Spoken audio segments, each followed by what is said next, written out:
The poster behind me right here, it's a Iron Man 3 poster, and that's what I got when I came out to work with Downey, and it says, "To Brad, go Steel Town, all the best is in the Berg," and it's signed by the man himself. So That's awesome. it's just once again, Downey is the Steeler fan. His mom was from just outside of Pittsburgh, so it's just funny how the world works, man.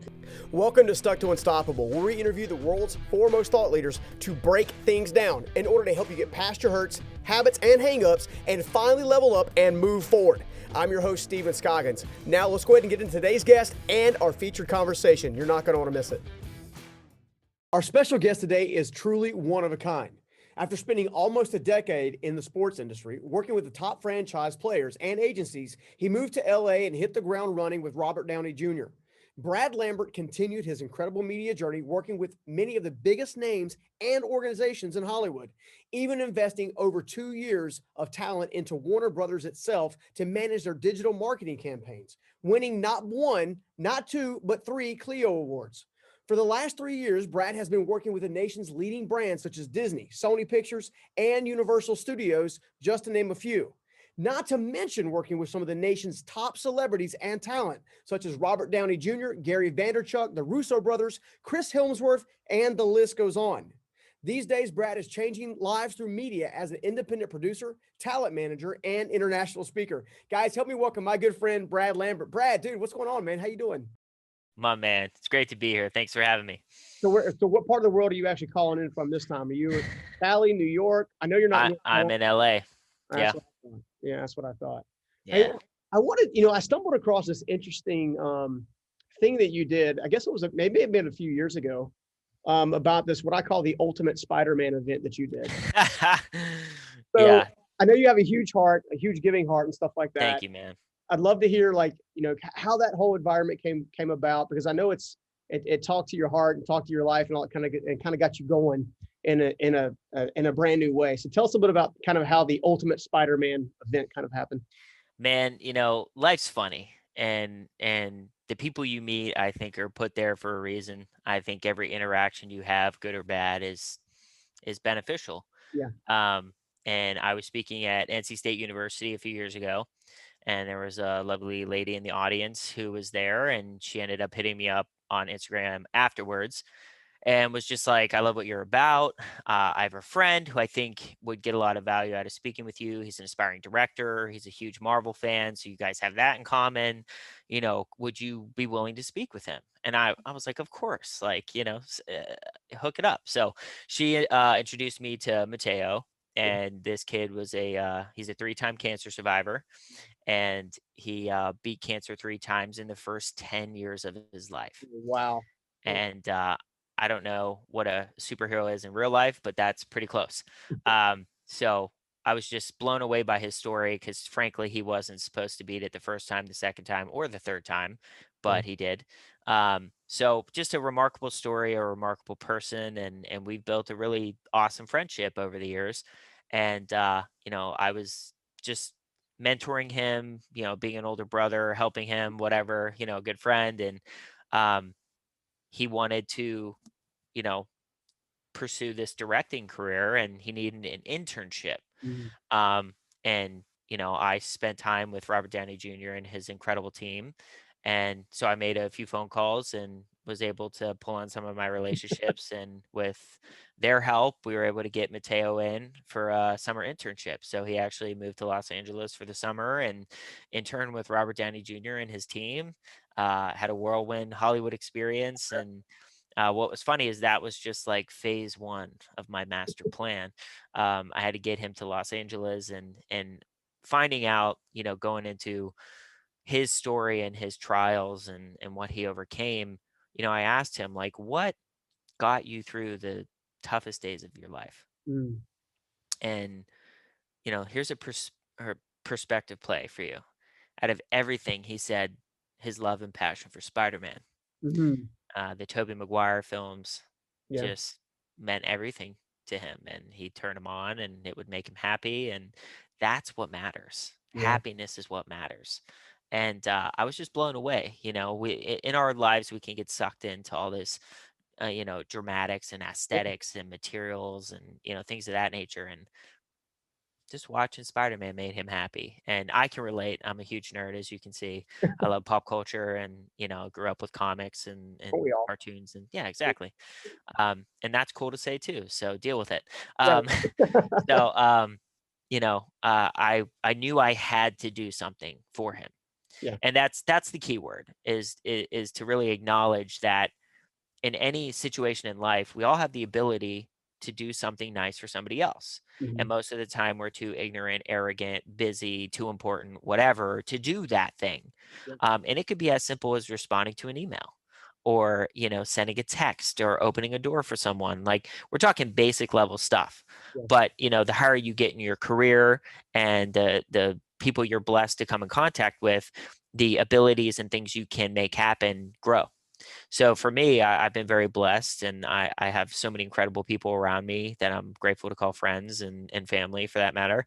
And I knew I could do something special for this kid around Spider-Man. Yeah. And my first thought was I at the time was working on the Spider-Man Far From Home campaign with Sony. Mhm. So right then and there, I was like, got to do something with Far From Home. So I reached out to Sony, and they graciously, wanted to help, and my idea was taking him to the premiere. Mhm. And once they a-okayed the extra ticket for me to take him with me, um I didn't just want to text him or call him and say you're going, Yeah. because I'm super extra and I really want to make it special. So I told him that Sony Pictures was going to give him an exclusive first look at never before seen footage of Spider-Man Far From Home, and he was going to get to see this exclusive trailer and footage never before seen by anybody. Yeah. And so I rented out this theater room, and me and my team put together this just BS trailer of used footage, and we slapped on the Sony Pictures watermark and just like really did Yeah. a overblown experience. And what was funny is, it was a reaction video, so we had to record it. Mhm. So it wasn't just like, watch this and we're going to record you because it's weird. It was like, no, Sony wants your reaction to this. So we got to capture it. He was like, yeah, yeah, great, great, great. So we sit down, and about 10 seconds into it, I get a phone call, and I get up to leave. I'm like, I have to take this. You finish and I'll be back after and we'll watch it again. And he's like, yeah, yeah, yeah, cool. I didn't have a phone call. I just wanted him in the room by himself. So I left the room, and I'm literally watching through the door. Like there's a little window, and I'm peering through watching him watch the trailer. And about 15 more seconds go by, and the trailer glitches out, like it broke. Like Mhm. it it went to black. And he was like, what the heck's going on? You know? And the camera pans down from the sky to trees to a building to me walking out of a building. Now, mind you, I just left the room. Now I'm on screen. Yeah. So he's totally just confused at this point. He's like, what is happening? And I'm like, what are you doing, man? I'm like, a reaction video of footage from Spider-Man Far From Home. I was like, look, the trailers look amazing and I cannot wait to see this movie, but we don't have time for this right now. I need you to go back to your apartment, put on that suit I told you to bring to LA, because we're going to the premiere tonight. And he just like exploded, like That's screaming, crying, hysterical.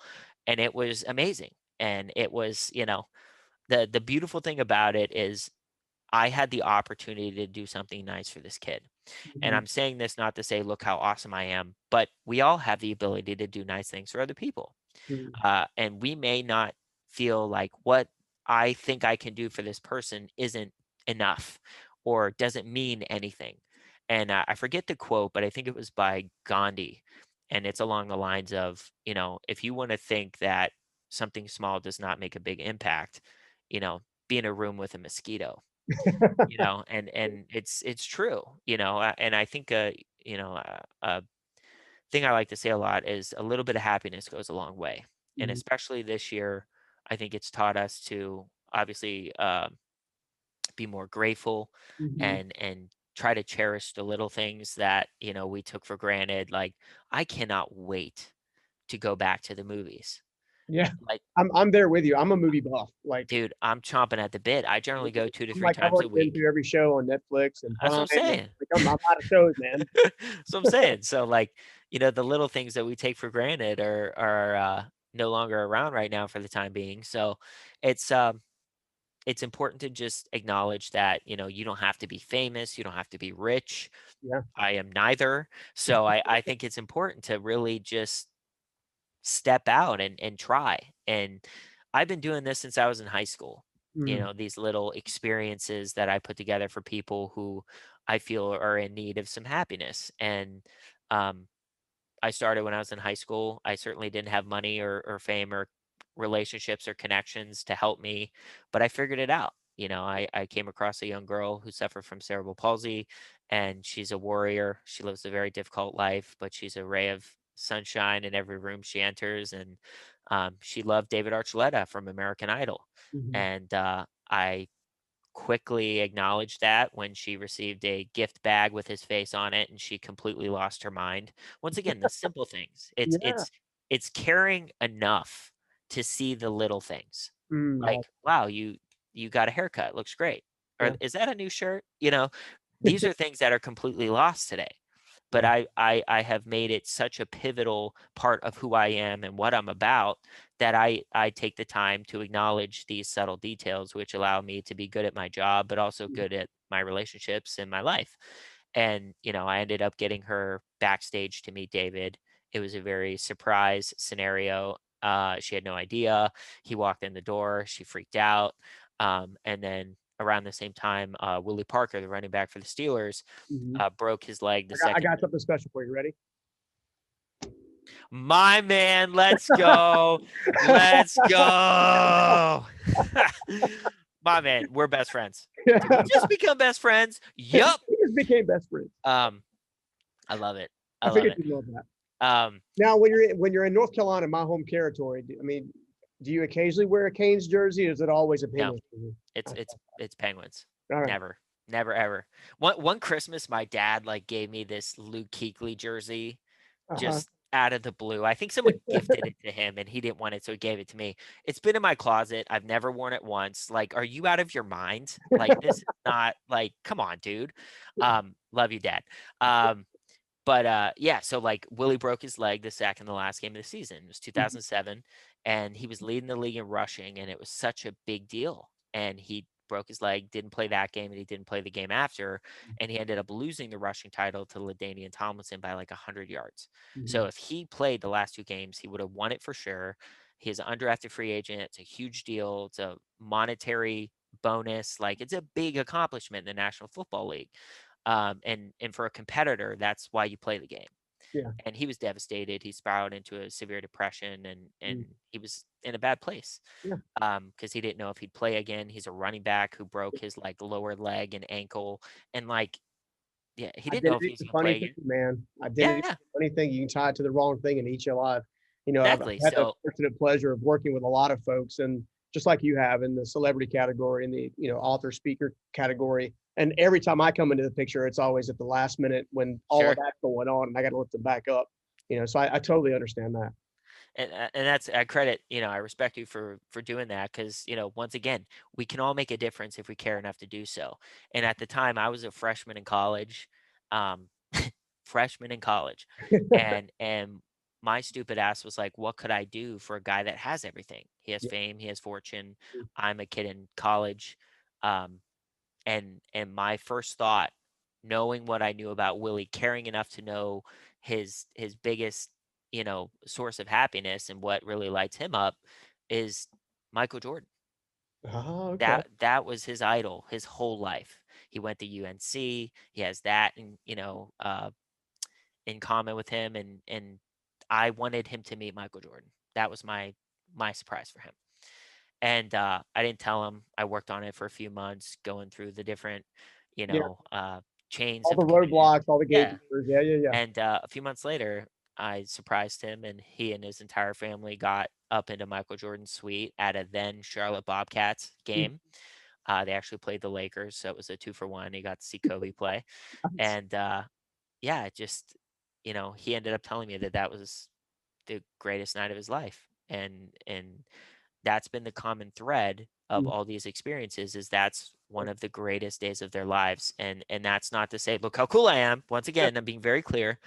It just shows you that a little gesture taking the time to do something nice for somebody else not only brings you tremendous happiness because it makes them happy, but it also builds just incredible bonds with people and relationships that will never fail, because you've took the time to do these things. And it just, I get a lot of joy out of it. I love doing it, big or small, just, you know, trying to help people and do nice things for people. And I'm working on a special project right now that is that, trying to make it on a bigger scale.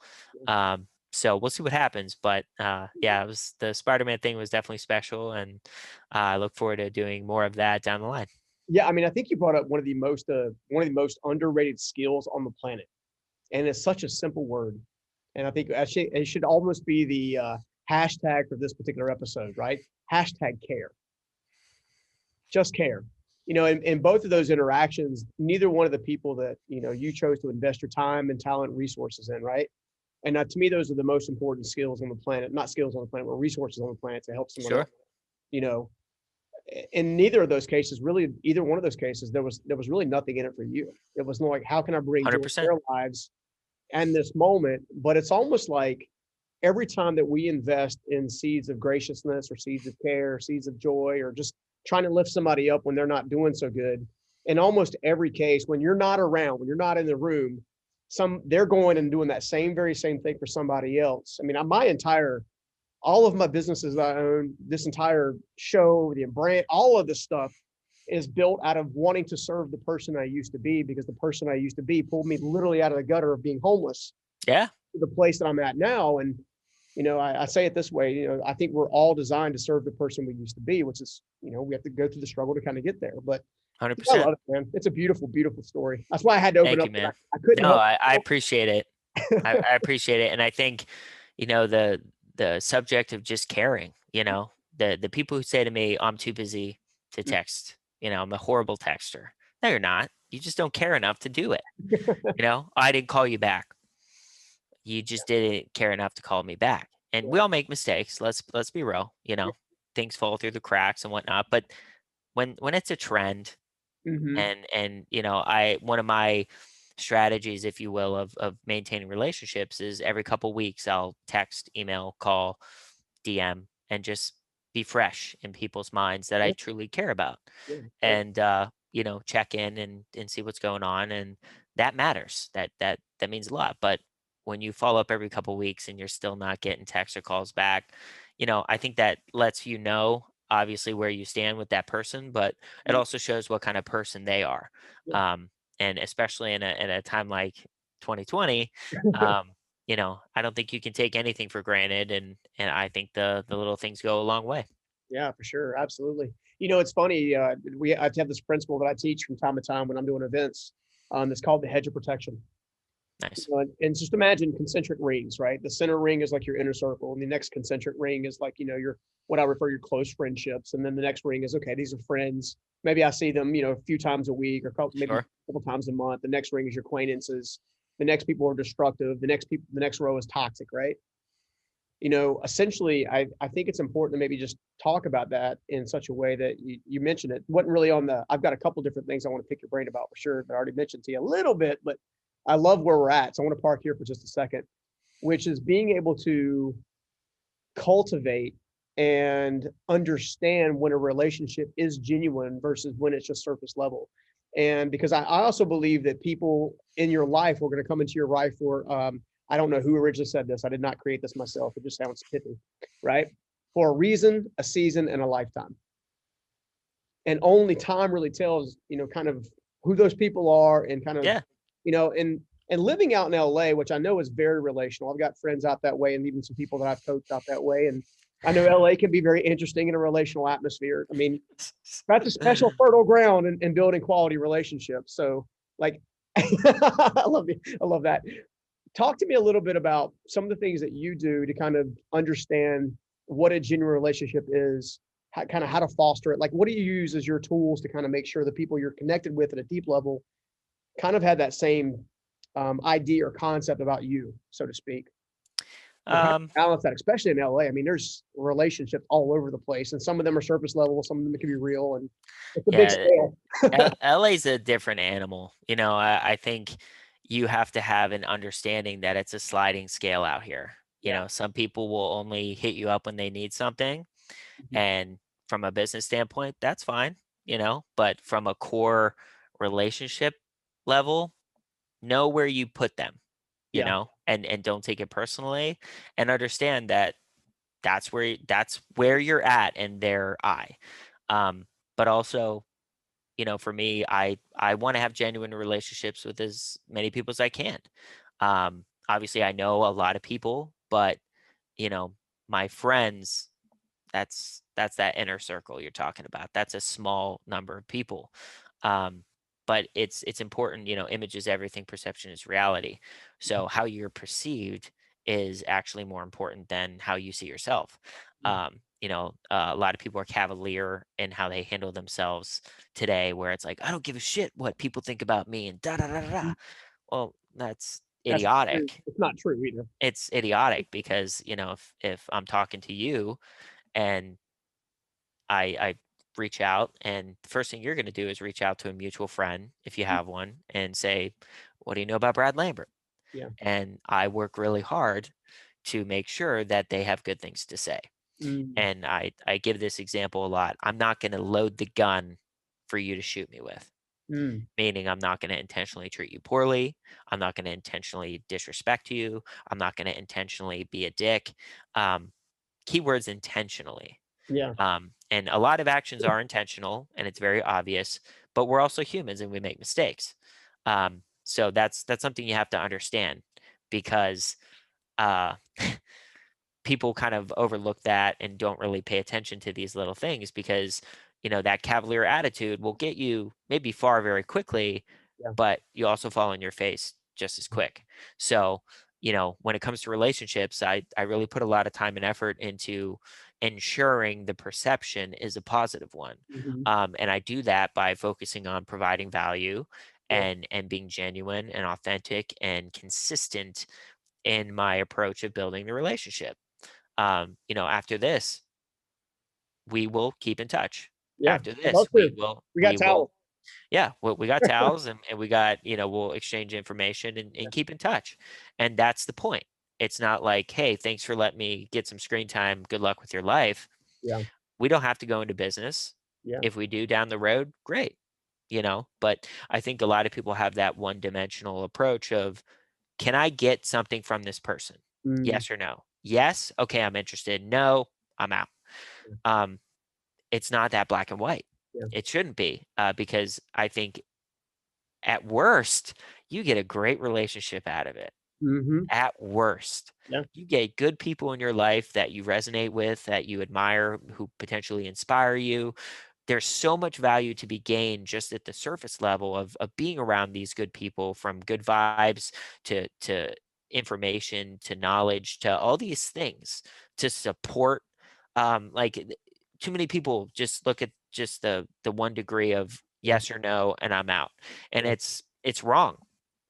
And then the beautiful thing about it is business is actually, in my opinion, can come about even more so Mhm. when there's a relationship there, Yeah. because Absolutely. there's trust, and you acknowledge the abilities of the other side, and you're not worried about, oh, is this person shady, I don't know them at all, should I invest, should I do this or that. Um so for me, it's like, it's a relationship game, and I love it's not collecting Pokemon, like you're networking. It's not, oh, I know all 360. This isn't what we're talking about it. here. It's not a gotta catch 'em all scenario. It's a literally like, you need to make sure when you meet people. I said this earlier. Every interaction we have, good or bad, is important. Yeah. So it's your job to make sure that, good or bad, whether you walk away, that you didn't load the gun for that person to then shoot you with Mhm. now or later. Yeah. So I'm going to take the high ground every opportunity I get, whether it's bad or not, right? I'm going to take the high ground because I'm not going to give you anything bad to say about me. And you may try. We all have that experience where someone is going to talk shit on you for whatever reason. But let's be honest, 99% of the time, that's an internal problem. Oh, it for sure is. You're Absolutely. you're you're deflecting your mistakes and your issues, and you're putting it on the other person instead Yeah. of being an adult and taking responsibility. Yeah, I think that's why I wanted to open the show up with the whole care aspect and just choosing to care. I know one of our mutual friends, David Meltzer, is all about adding value, right? Yep. He's like, just add value. You can never go wrong with adding value. Speaking of 100%. which, do you know my boy Jeff Finster? Do you know Jeff No. Finster? All right, so we need to connect you with him. All about it. Dude is all about relational capital. He's basically stuttering under David right now as we speak. Great. So he's good people for sure. But he has this concept of relational capital. He's saying that relational capital, essentially, is probably the higher level economic value. Meaning it's where all economic commerce actually happens. It's true. At the relational level. And I know you went from Pittsburgh to North Carolina State University, holler, because I'm in NC, right? Now, how the heck did you end up working with Robert Downey Jr. in LA? Like that's an East Coast, West Coast jump there. It never was in the cards. and that's the beautiful thing about life. And it goes back to the relationship capital that you were just talking about. I try to surround myself with people who I admire and who inspire me. They don't have to be famous. They don't have to be wealthy. It could just be someone who's a really good person that I admire because of that. Or they could be really creative or really smart. Like it doesn't matter. I'm not biased or against anybody. Like I will meet and try to learn from as many people as I can, and I think that's helped along the way. I always try to surround myself with people who are better than me for the sake of challenging myself and also learning from the best. Mm-hmm. And man, when you do that, you surround yourself with just really amazing people, talented people, and people who know a lot of people. And one thing led to another, and a door was open for me graciously from someone who I hold near and dear to this day. He's now a brother to me. He's family, and I wouldn't be where I am today without him. He has a big heart. He's very giving, and I think that's why we resonate so well. He's also a huge Steeler fan, so there you go. But that's I'm noticing a reoccurring theme here. I cannot tell you how many of my hardcore, just strong relationships are built because we have that in common. Like it's insane. I mean, Steeler Nation is very much a family, and it's true. I've had a lot of business opportunities because of it. I've had a lot of just in general happiness come from those relationships. But I digress. But yeah, it was just you if you surround yourself with people who you admire and who inspire you, and you give way more than you ask, good things tend to happen. But you also give without expectation of anything in return. And, I would be just fine just having that core relationship with that man to this day. But he was, like I said, it wasn't, the people who say they get where they're at but on their own are full of shit. No one gets anywhere by themselves. And if they say otherwise, they're a narcissist and they're totally wrong.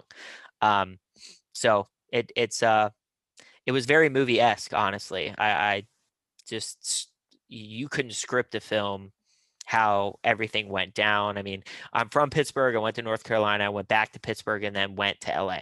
So it was just a very insane development of things. And that's why I'm very strategic in how I approach things, where, you try to prepare for the best and the worst. And, you plan 5 to 10 moves ahead, and that gives you some wiggle room for things you don't foresee. But, this is something that I still am just, so grateful. I mean, the poster behind me right here, it's a Iron Man 3 poster, and that's what I got when I came out to work with Downey, and it says, "To Brad, go Steel Town, all the best is in the Berg." And it's signed by the man himself. So That's awesome. it's just once again, Downey is the Steeler fan. His mom was from just outside of Pittsburgh. So it's just funny how the world works, man. Yeah. And I think if you put good out in the world, good comes back to you. And I'm certainly trying to impact as many people as I can, and inject positivity into a very negative world, and try to make that a more regular thing where kindness is cool and it's not a weakness, and everybody's doing whatever they can to make a difference. Well, if you think about it, you've worked on a lot of, in conjunction with a lot of different films, a lot of different, obviously Warner Brothers and Sony and Universal, and the list goes on, right? So, but if you think about it, all the heroes that they produce at every single point in time, every hero is at its strongest when it's at its humblest. Yeah. Not much leaning into superpowers and all this kind of stuff, and I think you've, in a roundabout way, you've been a living example of that, and Thank you. learning about your career and the things that you're doing. There's a genuineness and a heartfelt passion behind it. And, I think one of the other things that I picked up on and just kind of looking at your career and kind of studying what you've been doing and what you've been working on is this sense of discovering what really lights your fire. I know that, as a traveling all over the place, speaking and all kinds of stuff now, and well, I guess not at the moment, but before, Virtually. yeah, virtually, right? Right. But, before, and all of that to say that the one thing I've seen you do repeatedly, you did it with Mateo, you've done it over and over again, is helping people discover what this thing that most people calls find your passion, find your why, find your Yeah. this, which is important, but there's a practicality to it. There's a way to break it down. And, the way I heard you articulate it in a previous interview was you just got to find what lights your fire. You just got to find that. It's So true. how did you discover that for yourself? I don't know, man. I think it was in high school and college, I really didn't know what I was supposed to be doing, you know? Yeah. Um, I didn't I applied to one school, Hmm. and as insane as that was, it was North Carolina State University, and it was for their engineering program. And what was hilarious is that is a very difficult school to get into, Hmm. specifically the engineering program. Yeah. And that was the only school I applied to. Hmm. So it was really stupid, but I literally had no idea like what I was supposed to do. So I went with, oh, I have a lot of engineers in my family, so I'm gonna just go to the one of the top engineering schools in the country. And I got in, and the first 15 minutes of my first class, I left and was like, this ain't it. This Mm. is not it. Um, and I think you really, when you come to that crossroad and you're like, okay, this isn't it. So what is it? Yeah. Then That's you start internally looking like, what makes me happy? Well, obviously, I'm from Pittsburgh. I love sports. The movie Jerry Maguire had a big impact on my life because I really resonated with Jerry. yeah. Jerry was a guy who cared about people, not Yeah. players, people. Hmm. Um, and that's something I really related to. I care about a lot of people, and I want to see people happy and successful, and there's enough pie to go around for everybody. And so I resonated with that, and I was like, I want to be a sports agent.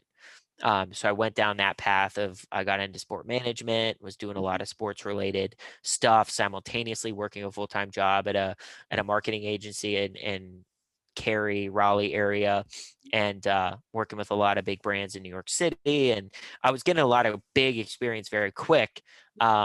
And simultaneously doing my own thing as an entrepreneur, working with professional athletes and sports teams because I got in with the athletes when I was like a junior, senior in high school. So that carried over to college where I still maintained those relationships and grew new ones in the process each year, whether they're free agents or the rookie draft class. I try to reach out and connect with these guys and just let them know that, hey, you're family now. I'm here for you. Whatever you need, let me know. This past year, it was Eric Ebron. When he came to the Steelers, I reached out Okay. to him All and right. was like, hey, man, whatever you need, let me know. And he's like, bro, I need a house. I need a house in Pittsburgh. And I'm not a realtor, bro. Like I don't do that. But that's what he tasked me to help him with. Yeah. So I made phone calls and I was able to connect him with people, and he found his house and I was able to help him with that. So it's just such a, you know, I love being of service. I love helping people. And that those interactions and those experiences of just, I've never done that before, but guess what? I just did it. I'm not afraid to say I don't know how to do something, but I'm certainly not going to say I can't do something. So there's a big difference there. So I'm kind of fearless in that approach. And if you know you ask me to do be a, a rocket scientist, I'm probably not going to be able to help you that, but I'll call my buddy Tony Stark. Um, Right. but yeah, I mean it's you have to acknowledge what makes you happy. And here's where a lot of people go wrong. Here's a great example, right? When I was working for Warner Brothers, I loved my job. I was working on all the campaigns for some of my favorite movies and characters and IPs. Mhm. And I was like, I want to do this for Marvel. I really want to do this be a small part of a Marvel release. Mm-hmm. And I was like, I have to figure this out. So I applied for a bunch of jobs at Disney and Marvel. And I had, I think, 3 jobs where I came runner up, Okay. second place. If you're not first, you're last. And I lost Yeah. over and over and over again. And I was so disappointed, man. Like that's what I wanted to do. That was my goal. That was my dream. I wanted to be officially a part of a Marvel campaign, a release, etc. And yeah, I worked with Downey, but that's different. I wanted to really be a part of what was to come. When I was with Downey, it was during the Age of Ultron kind of Civil War time frame. So that was a really cool time to be there. But I wanted to be a part of a Disney Marvel release, and it didn't work. So at that time, most people would be like, "It's not going to happen. Yeah, it's over. Like I give up." Yeah, but I was like, "Okay, this path isn't going to work for me. I gotta change it up. I gotta try something else. What value could I bring to Disney and Marvel? How could I get in with Disney and Marvel a different way and still achieve what I'm trying to do?" So I did a few things and connected with a few people, and I ended up working on Avengers Endgame. Yeah. So sorry, this way. So this was the piece that I was a part of and Yeah. collaborated with an artist on the release with Disney and Marvel. That's It was awesome. an official release. What's really cool is this piece is signed by the entire cast. That's awesome. So it means so much to me, and this isn't a flex, but it is a everyday reminder that if you want something, go and get it. Yeah. It may not be easy, and it might not be the path that you originally thought would get you there, but it's possible. Yeah. So I didn't work as a Disney and Marvel employee, but I worked on this campaign. Yeah. And that is I got in celebration of being a part of this, I got a quote from Endgame tattooed on my forearm, which is something that yeah, it's nerdy, deal with it. But it is how I live my life, my entire life. It's a cool And quote. excuse me? It just depends if it's a cool quote or not. It's not Yeah, nerdy well, quote. the quote is whatever it takes. See, that's cool. And that's been my mantra my whole life. Like whatever it takes, make it happen. I don't care. Like quit making excuses, whatever it takes, get it done. And that's what it has allowed me to get to where I am today, and hopefully, long further down the line. But that quote in the movie is when the Avengers assemble to go through time to get the stones and hopefully bring everybody back. And Cap has this awesome speech, and he's like, whatever it takes. Yeah. And everybody, acknowledges that. But just cool to kind of have that message as a daily reminder, but also the A in takes is the Yeah. Avengers A. So it's just a little subtle nod. So I'm a nerd, but I like to keep it kind of creative and DL. Call yourself a nerd, dude. Yeah, As exactly. far as I'm concerned, that's super cool, but that's just me. Yeah. So, and then I also have Iron Man on this forearm. So I have a nice little minimalistic art piece that is the Iron Man face to kind of celebrate and once again be another reminder of like, dream big, don't get sucked into the drama or the negativity. I mean, so so what I heard you say was, if I'm pulling it apart for the listeners to kind of take advantage of how to uncover what fires them up. I think the step one is like, test a lot of things, try a lot of new things, 100%. like see which ones you like, and then maybe the step number 2 is, of those things that you try, look and see what you have a natural aptitude for, like what comes natural to you. Yeah. Step number 3 is obviously add value to others and build quality relationships, right? Yeah. And then number 4 is probably the most important one, which is do whatever it takes. Yeah, whatever it takes, get it done. And that's the thing. I think you have to acknowledge what makes you happy, right? So, somebody might be like, I want to be a professional football player. Go get it. And if it doesn't work out, that doesn't mean your dream of being around professional sports is over. You could be a coach, you could be a trainer, you could be in the front office. But you see how that's layered, where most people would be like, my life's over. It's not happening. I'm not going to be a professional player. Like, ugh. But it's like, nah, man, like you could still be on the team bus. You could still be there on game day. You can still be a part of the action. Yeah. I just learned a long time ago that, essentially most of the things that really mean something are always on the other side of adversity. Almost every single time I 100%. very, because if there's no adversity, there's no value on the advancement. Yeah, 100%. You're, if it comes super easy and there's no work towards it, and you just don't appreciate it the same way. No, totally. And I think like, when I wanted to be a sports agent initially, I found out I had to go to law school at the time and get a master's, and I was like, I'm not doing any more school, like ever. Yeah. Like not happening. So I could have been like, oh, my dream of working and taking care of athletes is over. But I pivoted and went into more of a marketing business manager for a lot of these guys. Yeah. And I still get to do what I wanted to do, mostly everything other than helping them with the contracts, which you have to be a licensed Yeah. agent to do. And they've tweaked the rules over the last decade. Mhm. So there, never say never. I still might get that license. We'll see. Um, but it's just it's appreciating these guys and having a much more real, genuine Yeah. relationship with them. And Willie said something to me that really hit. And most of the time when these guys hang up the cleats, fans don't give a shit about them anymore. Yeah, that's true. You're not playing. Good luck. I hope whatever it is you do is fruitful. When Willie hung it up, when he got hurt, Mhm. long after, I'm still here. Yeah, for sure. And that's something he's appreciated and acknowledges. And same with, God bless him, a good friend of mine, Ryan Shazier. You Yeah. know, he is one of the strongest, toughest guys I've ever come in contact with.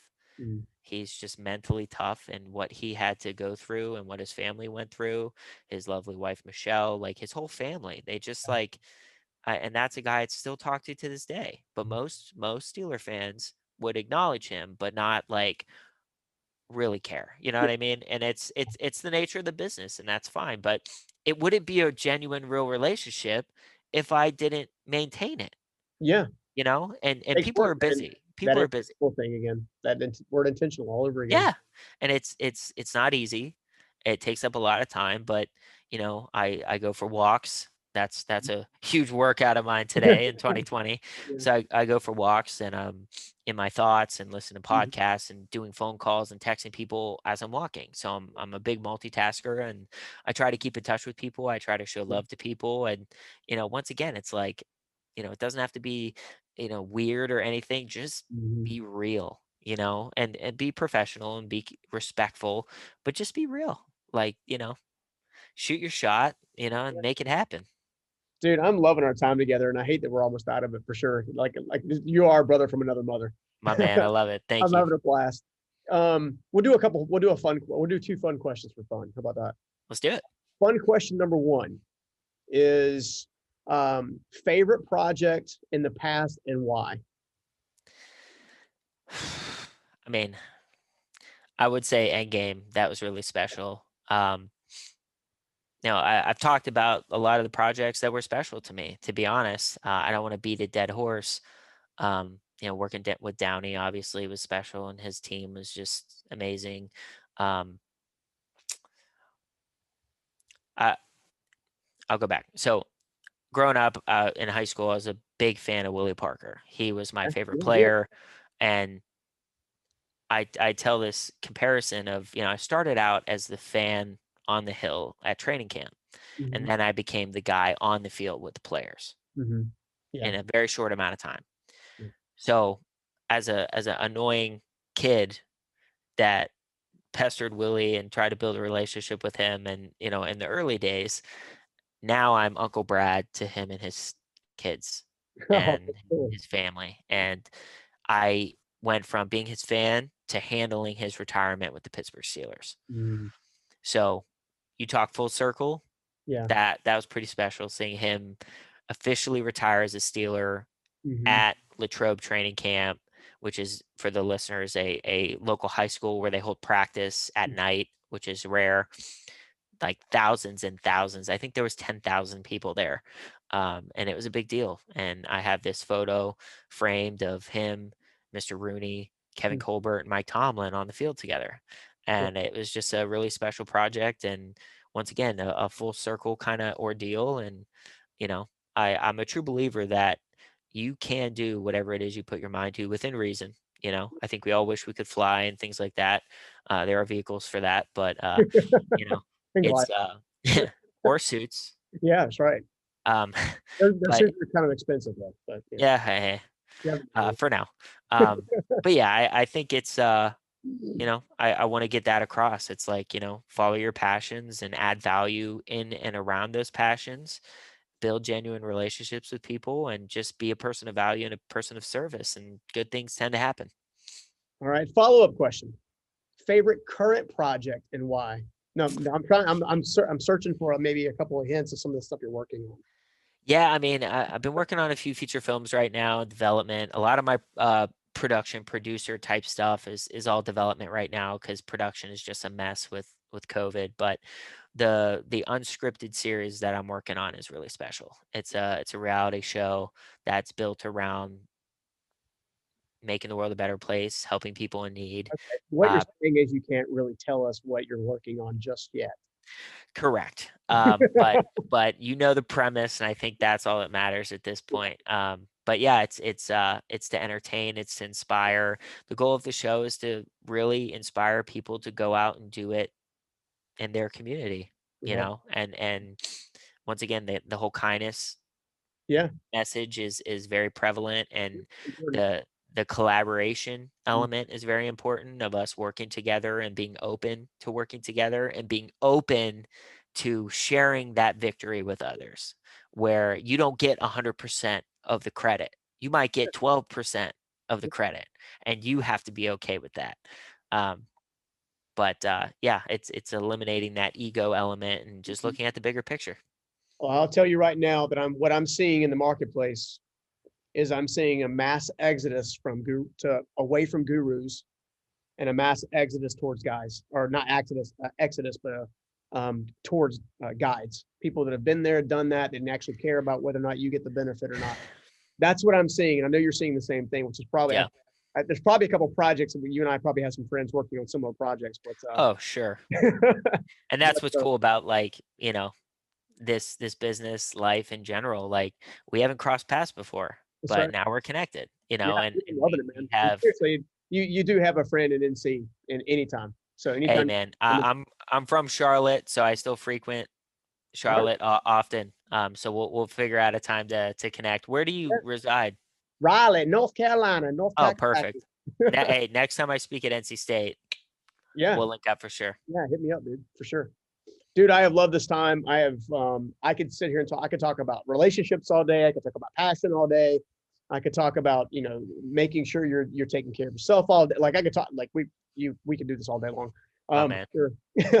Well, let me ask you this for the listeners out there that who, I'm just going to be honest with you, they need to go and check your career out. Not just the stuff you've worked on, because all that's like super cool, and Sure. Thank you. that's a blessed life for sure.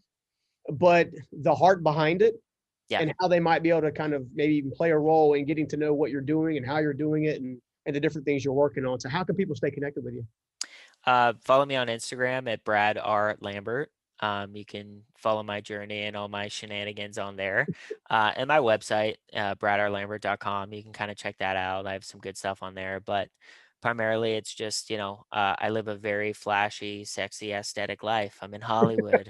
Yeah, It's not about that. your And headshots are pimp, man. appreciate you, man.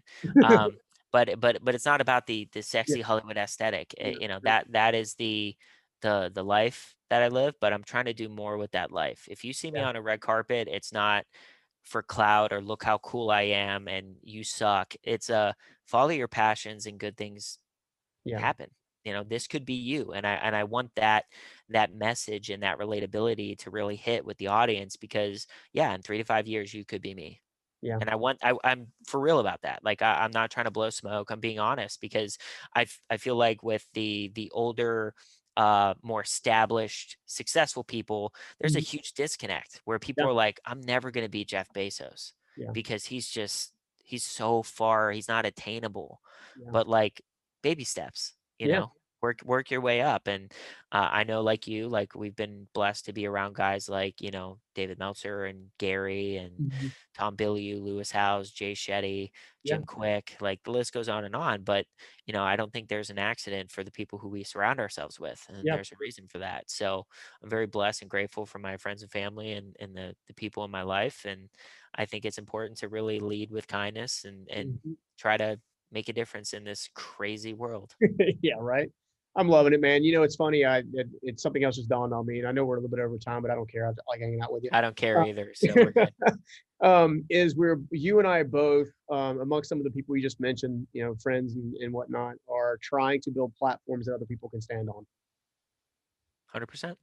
And I think that's an important message. I think that's gonna set the tone for the next 5 to 10 years in a lot of ways. I think people are tired of being pushed downward Yeah, and are looking for someone just to teach them. yeah, I I agree. mentioned to you earlier, I'm trying to serve the person I used to be, and it sounds like you're doing the same thing in a different fashion. And I figure at the end of the day, we lock arms together and we end up changing the world. We don't even know what happened. Some of the most impactful changes and the impacts we'll make will probably happen after we're long gone. And that's, I think, the most important thing. I want to acknowledge that, there are a lot of influencers Hmm. out there with enormous platforms. Sure. Um, and it's very frustrating because I look at guys like us Yeah. who are actually trying to impact and make a difference in a positive manner. Yeah. I'm not saying all influencers aren't, Yeah. but I don't want to be an influencer. I want Yeah. to be a person of influence. There's a Mm. difference. Oh, I love Okay. that. Um, so the social media platforms such as Instagram, TikTok, Facebook, Mm. etc., they should be elevating people like us. Yeah. They should be supporting creators and Mhm. figures like us Yeah. because of our purpose and what we're trying to do. I feel like an industry like LA and Hollywood really puts the light on things that aren't important. Yeah. Well, I really feel like all that's going to change in time. I think there has to be enough of, for lack of a better word, enough whatever it takes kind of people to cut through the clutter. And look, man, that's what I'm trying to do. I mean, and Hollywood's a tall task, and I hate the negative connotation and Yeah. kind of stigma that Hollywood is. There's a Yeah. lot of issues out here. Yeah. Equality, just from many levels, a lot of issues out here, and I also don't want it to be such a unattainable, scary place to go. Yeah. Like, man, I moved 3,000 miles away from my friends and family to not play games. You Yeah. know what I mean? Like, Yeah. I Dark literally, bridge. Yeah. that's what I'm saying. So, like, out here, there's so much good stuff. There's so much fun. There's so much creativity and talent. And, I want to try to impact it in a positive way, and level it out and make it a more happy, positive place. It's a very negative, backstabbing, snake in the grass place right now. Yeah. And once again, Right. those are the people that are trying to achieve success overnight. Yeah. So they'll, cut your legs off and try to get ahead quicker. But once Learn. again, Still learn. the quote that I love is, if you want to go fast, go alone. If you Mm. want to go far, go together. Oh, I like that. And that has been my secret sauce. That's, we win together. That's it. And you can't allow ego to get in the way. And once you are able to silence that ego and you're cool with winning together, um, good things happen because everybody rises up. And Scooter Braun is a guy I really respect and admire. He always talks about your peers. That's who you need to be focused on, Yeah. because you all are rising together. Hmm. The older mentors, the successful mentors, that those are important, but what really matters are your peers, Right. and that's your relationships, your friends. I don't say connections, your friends and your relationships that you have. You all rise up together. So that's why it's important to not compete with the Yeah. people around you, but Yeah. elevate everyone, help everyone. Everybody showcase their own value and bring it to the That's table. it. And let's see what we That's can it, do. man. Yeah, I love it, dude. Well, we've got to run. Otherwise, my wife is going to shoot me because I'm so. All good, my man. I appreciate Yeah, it. and we got to do this again like soon though. But man, I I'm love it. down. I could really talk for hours, man. I think we'd have a blast. I'm looking forward to continuing the conversation. I'm grateful for the opportunity to come on and chat with you and your tribe. I love it, man. These, people that are listening to us are people who are, I think, like us in that they have a goal, an aspiration, or something in mind that they want to achieve, but they want to do it the right way. They don't want to do it the wrong way. They've I'm either with been you. hurt by the wrong way, or they've watched somebody else do it the wrong way. And I feel like that, voices. We want to be voices of inspiration in their head, 100%. because people were those voices in our head. So Yeah. it's that life cycle, right? So Pay it forward, man. Pay it forward. all right, my man. Well, look, love you to death, man. I can't wait to do You this too, again. brother. I'll see you again on the next one. Sounds good. See you, Brad. Take care. Thank you. Guys, oh my gosh. I could spend all day talking to Brad. No doubt about it. You guys have to continue to follow his career. But for the meantime, go ahead and check out this next interview right here, because you're not going to want to miss this one. What I did was nothing spectacular. Getting in some cold water for 2 minutes was not that difficult, really.